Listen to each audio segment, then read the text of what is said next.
에스더서는 매우 독특한 형식으로 쓰인 글입니다. 여느 성경 말씀과 조금 다른데요. 그 다름이 무엇이냐면 다른 성경들은 하나님의 구체적인 명령이 다 나오고 있고 또 선지자의 예언이 구체적으로 언급되어 있습니다. 그러나 에스더서는 어디를 봐도 하나님의 구체적인 명령이나 선지자의 예언이 나오지 않고 있습니다. 다만 다양한 인간의 군상이 뒤엉킨 신앙의 드라마와 같다고 할 수 있습니다. 신학적인 내용은 미흡합니다. 그러나 인간에 대한 이해가 풍부하고 또 무엇보다 하나님이 어떻게 일하시는지 큰 틀에서 보여주는 그런 장점이 있는 글이 바로 에스더서입니다. 그래서 에스더서를 묵상을 하면 하나님이 얼마나 사람의 인생을 치밀하고 정교하게 인도하시는지를 알게 돼서 하나님을 더욱 신뢰하게 만드는 그 글이 에스더서입니다. 에스더서 3장 말씀은요, 모르드게의 도움으로 역모를 진압한 아수에로 왕이 새로운 인물을 등용하는 것으로 시작됩니다.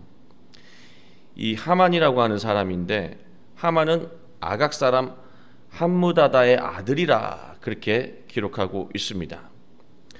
왕이 하만에게 얼마나 큰 권력을 주었냐면요, 궁궐에 있는 모든 사람에게 하만을 만나면 무릎 꿇고 절을 하라고 하는 왕명을 내릴 정도였습니다. 그래서 분명히 그 안에도 높은 고관대작들이 있었을 텐데 하만을 만나면, 이 새롭게 등용된 하만을 만나면 모두 무릎을 꿇고 절을 했습니다. 그러나 궁궐에서 유일하게 절을 하지 않는 인물이 있습니다. 여러분이 잘 아시는 대로 에스더의 사촌 오빠인 모르드게입니다. 신하들은 모르드게에게 왜 왕의 명령을 따르지 않느냐고 그렇게 날마다 권했습니다. 이 모르드게가 이게 중용이 된 거예요. 그래서 궁궐에서 일하게 된 것이죠. 그런데 하만을 만나면 절을 해야 되는데 무릎 또한 꿇고 절을 안 하는 거예요. 그래서 이 주변에 있는 사람들이 계속해서 모르드게에게 너 왜 왕명을 따르지 않냐고 계속해서 권했습니다. 그러나 모르드게는 꿈쩍도 하지 않았습니다. 수많은 이 해석가들이 또 주석가들이 왜 모르드게가 절을 하지 않았을까에 대해서 궁금증을 가지고 있습니다. 그러나 답이 너무나 다양하고 또 명확하게 말할 수가 없다는 것이 결론입니다. 우리는 이 장면을 보면서 문득 절하는 것은, 하나님 외에 절을 하는 것은 절대로 안 된다는 신앙관을 우리가 구약을 통해서 보고 알고 있기 때문에 아마도 모르드게가 하나님에 대한 신앙이 있었기 때문에 하만에게 절을 하지 않은 것이 아닐까라는 그런 해석이 있습니다. 그러나 이러한 해석은 좀 과한 면이 있습니다. 왜냐하면 이스라엘도 직위가 높은 사람에게 절을 하는 그런 문화, 예절이 있었기 때문입니다. 결국 왜 모르드게가 하만에게 절을 하지 않았을까? 해도 뭐 사람에게 인사하라고 했으니까, 왕명이니까 해도 되는데 왜 하지 않았을까? 하만이 아각 사람 함무다다의 아들이라고 성경은 소개하고 있습니다. 이 말은요, 한마디로 하만은 아말렉 후손이라고 하는 말씀이었습니다. 예로부터 이스라엘은요, 이 아말렉과 지독한 악연이 있는 국가였습니다. 늘 중요한 시점마다 아말렉이 침략을 했고 싸웠고 피를 흘렸습니다. 그래서 마치 우리나라가 일본을 하면 떠오르는 그런 이미지가 있는 것처럼 이 하나님의 백성 이스라엘, 이 유다 백성들에게는 아말렉 하면 떠오르는 그런 불쾌하고 자존심 상하는 그런 느낌이 있었습니다. 분명 왕명을 거역하는 것은 위험한 일이었을 것입니다. 그러나 모르드게는 하나님의 백성으로서 다른 사람들이라면 몰라도 아말렉 사람들에게 결코 무릎을 꿇고 절을 할 수 없다고 여긴 것입니다. 하나님의 백성으로서의 이 자부심은 모르드게의 삶의 태도로 그대로 이어졌습니다. 여러분, 에스더서를 보면은요, 어떻게 이 사람이 이렇게 자신감이 넘치는가? 그래봐야 바벨론 포로였다가 세상이 바뀌어서 이제 조금 자유로워진 정도밖에 되지 않는 사람인데 뭐가 이렇게 당당한지 몰라요. 그리고 나중에 에스더서 후반부를 읽으면 그가 얼마나 영화로운 역할을 하고 또 위대한 역할을 하는지 우리는 알게 됩니다. 근데 이 사람이 지금 이 초반에 이렇게 당당할 게 없는 사람인데 너무 당당해요. 자신감이 넘치고 있다는 거죠. 그 근거는 바로 하나님의 백성에 대한 자부심이 그 가슴 속에 깊이 새겨져 있었기 때문에 그랬습니다. 우리 어제 에스더의 삶의 태도를 우리가 배웠지 않습니까? 신앙을 통해서 만들어진 에스더의 삶의 태도, 그것은 바로 신중함이었습니다. 그거와 조금 다르게 모르드게는 신앙 안에서 만들어진 그 삶의 태도는 바로 당당함이었고 자신감이었습니다. 저는 이 모르드게의 신앙을 보면서 너무나 많은 것을 느꼈고 또 부럽기도 하다는 생각을 가졌습니다. 모르드게는 어떤 상황에도 하나님이 자신과 함께한다는 믿음을 가지고 있었습니다. 그래서 항상 당당했고 자신감이 넘쳤습니다. 하나님이 자기와 언제나 함께 하시기 때문에 어떤 형편이 중요한 게 아니에요. 어떤 상황이 그를 막을 수가 없어요. 그는 늘 어떤 상황 속에서도 함께 하시는 하나님을 믿었기 때문에 늘 당당했다는 것이고 늘 자신감 넘쳤다는 말씀입니다. 여러분, 제자들이 예수님을 버리잖아요. 배신하잖아요. 그리고 베드로는 예수님이 앞에 계실 때는 죽기까지 저는 배신하지 않겠다고 호언장담하지 않습니까? 그때까지는 제자로서의 자부심이 완전히 넘치던 사람이었습니다. 그러나 위기의 순간에 그는 모든 자부심이 사라지고 말았습니다. 저는 이 제자들의 모습, 이 모습을 보면서 또 이 모르드게의 이 자신감, 자부심을 보면서 참 대조된다라고 하는 생각도 들었고, 또 우리가 이 모르드게의 신앙, 이 자부심을 가져야 되는데 하나님의 자녀 그리고 그리스도인이라고 하는 자부심을 가져야 되는데 위기를 만날 때마다, 어려움에 처할 때마다 자부심이 온데간데 없이 사라진다라고 하는 것입니다. 제자들을 욕할 수가 없는 자가 우리 아닙니까?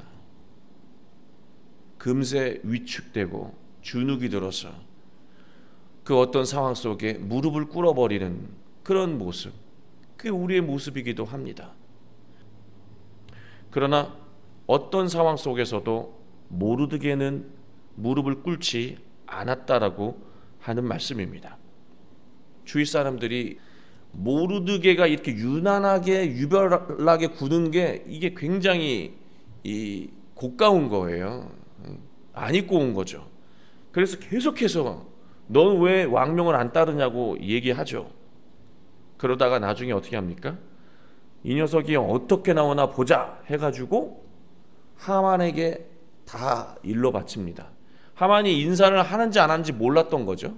근데 그 곁에 있던 주위의 사람들이 너무 이게 고가우니까 하만에게 고해 바친 것이고, 하만은 알게 되었고 그가 또 유대인이라고 하는 것도 알게 되었습니다. 재미있는 것이요, 모르드게가 신중하게 에스더에게는 절대로 유대인이라고 하는 걸 밝히지 말라 그랬잖아요. 근데 본인은요, 유대인이라고 하는 자부심을 드러내며 살았다라고 하는 거예요. 저는 왜 이렇게 상반된 모습을 했을까? 신앙인으로 살아가라고 옆에서 계속해서 말하는 게 중요한 것이 아니고요, 내가 신앙인으로 살아가는 것이 더 중요하다라고 하는 거예요.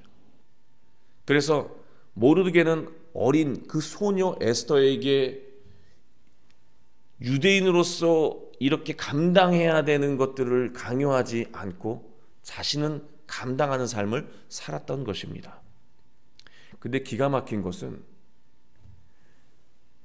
유대인이라고 하는 것이 밝혀지지 않았기 때문에, 에스더가 유대인이라고 하는 것이 밝혀지지 않았기 때문에 나중에 놀라운 하나님의 역사가 진행된다라고 하는 사실이에요. 모르드게의 신앙을 보면서 내 자신에게, 또 우리 자신에게 물어야 되지 않나라는 생각을 한 내용이 있었습니다. 매일같이 반복되는 일상에서 오늘 하나님 앞에서 이것만은 하지 않겠습니다. 날마다 사람들이 계속해서 모르드게에게 지적하잖아요. 무릎을 꿇으라고. 그러나 저는 날마다 하나님 앞에 고백합니다. 무릎 꿇지 않겠습니다. 이것만은 하지 않겠습니다. 날마다 오늘 하나님 앞에서 이것만은 꼭 지키겠습니다 라고 하는 것들이 나에게 있는가, 우리에게 있는가 하는 질문입니다. 하나님 앞에서 이것만은 지키겠습니다, 하나님 앞에서 이것만은 하지 않겠습니다 하는 그 내용들이 날마다 우리의 삶 가운데 있는가 하냐는 것입니다. 있어야 해요. 이것만은 지키겠습니다, 이것만은 내가 하지 않겠습니다 하는 것들이 있어야 한다는 거예요.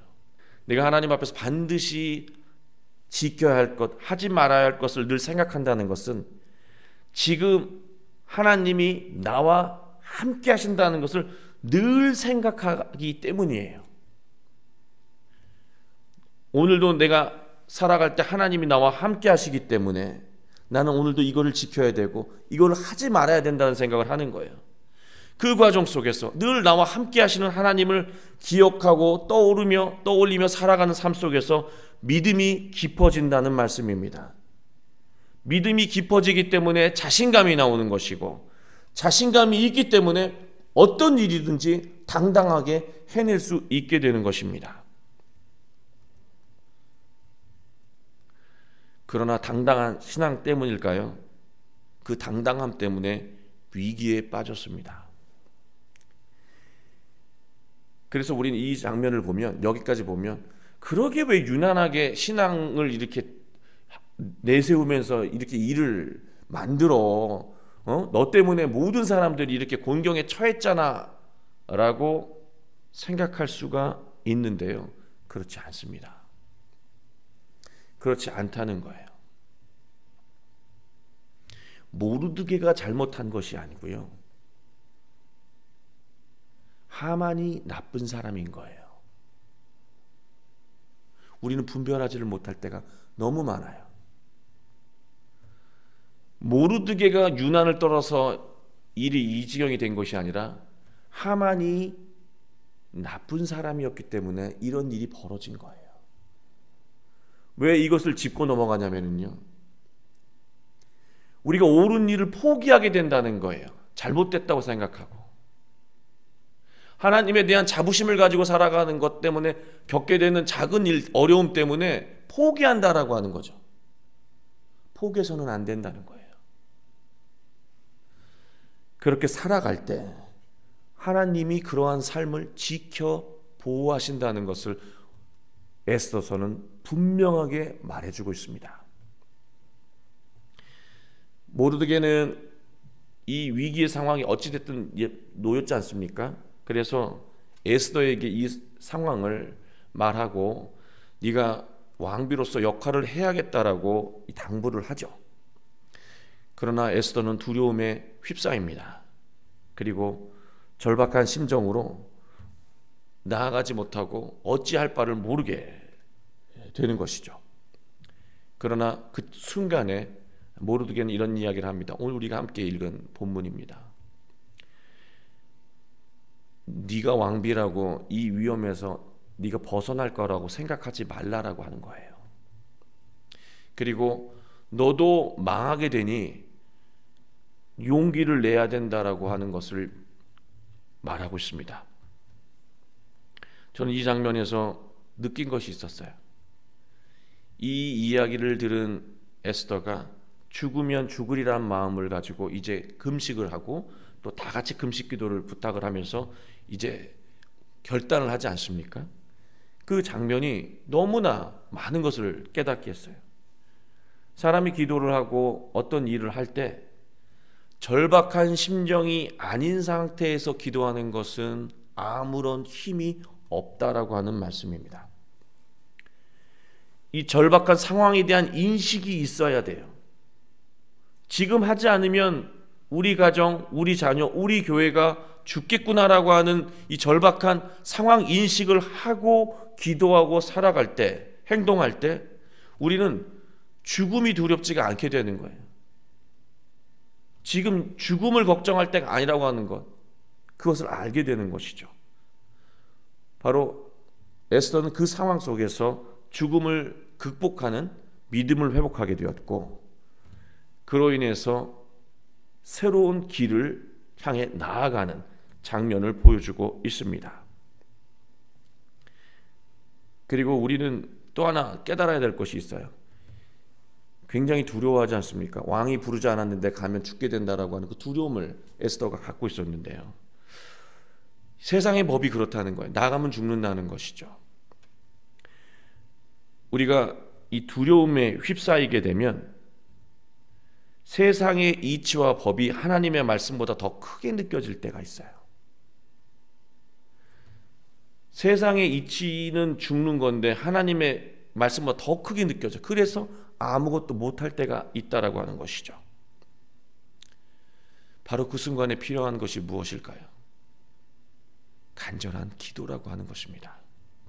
그 기도가 우리의 믿음을 회복시키고 우리가 가야 할 길을 보여준다라고 하는 말씀입니다. 그리고 기도는 동시에 하나님의 자녀로서의 자부심과 자신감을 회복시켜서 우리가 어떤 상황 속에서도 올바른 판단과 행동으로 이끈다는 사실을 우리는 꼭 기억해야 한다는 것입니다. 신앙으로 살다 보면 우리는 세상 속에서 어려움을 겪을 때가 있습니다. 그러나 어려움을 겪는다고 해서 하나님이 자녀의 삶을 포기해서는 안 돼요. 하나님은 반드시 지키시고 선한 결과를 이끄신다는 확신을 가지고 오늘도 하나님의 말씀에 순종하고 청종하며 승리하는 여러분이 되시길 주 예수 그리스도의 이름으로 축원합니다.